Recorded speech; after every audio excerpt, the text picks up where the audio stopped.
Hello and welcome to C++ Weekly. I'm your host, Jason Turner. I'm available for code reviews and on-site training. In this episode, I want to get you to stop and think about the differences between path coverage, branch coverage, and line coverage. I was recently made aware of these differences from Jürgen here. He has given several talks about path coverage in GCC specifically. So as you can see here, this talk from TechTown 2025, path coverage in GCC.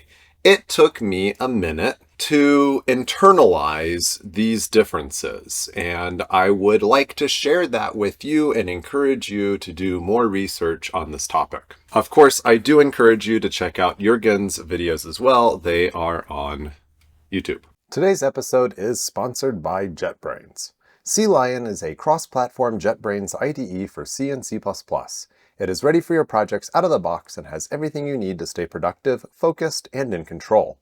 Deep language understanding with intelligent code assistance, comprehensive build system support, unit testing frameworks, advanced debugging, and embedded development.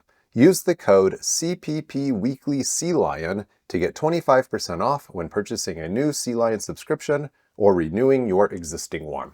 GCC has the ability to report on path coverage, and I will just say from the beginning that this is expensive, I believe, and from talking to Jürgen, you aim towards path coverage of individual functions, not path coverage of the entire system, and that will probably become clear why in just a moment here.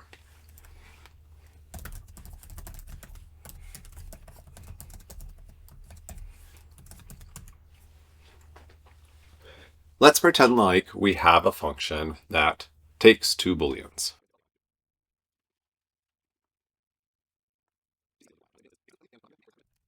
I have called this function exactly once, and I have called it with false, false, and some input value.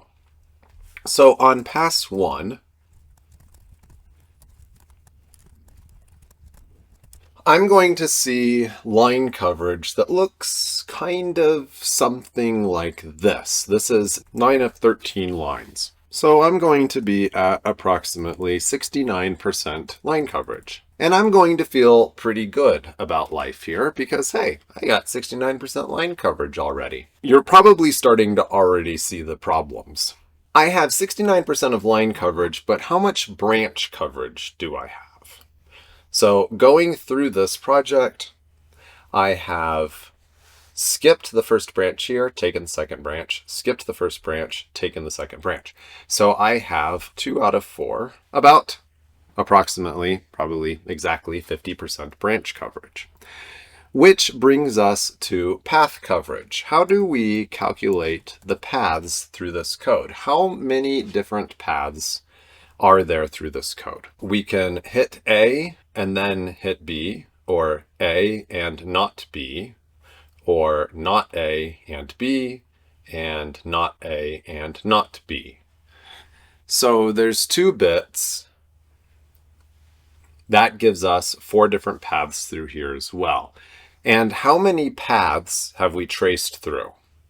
Just 1. Okay, I will add a second call.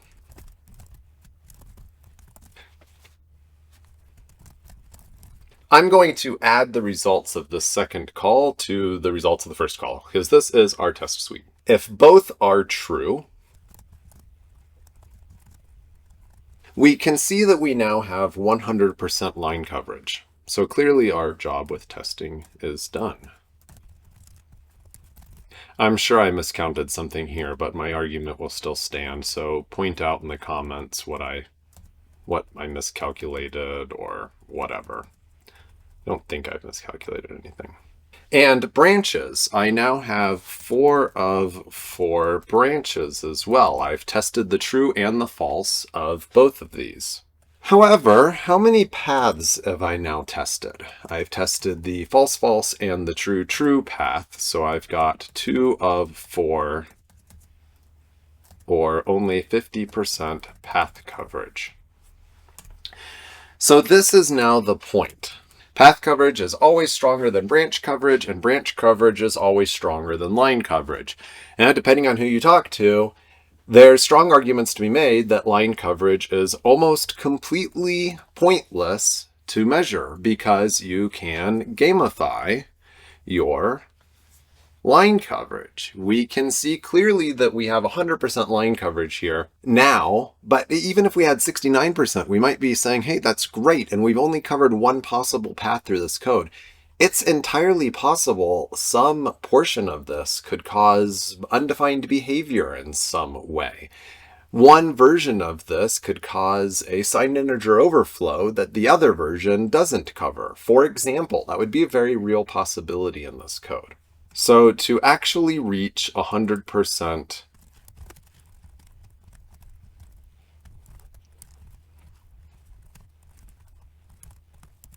there we go.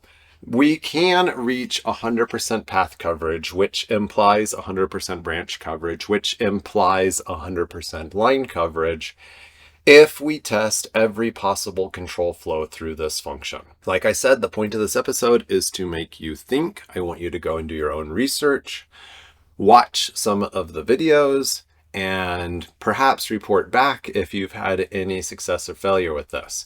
Now, again, this is why you can see it might be difficult to get 100% path coverage with anything other than a trivial function.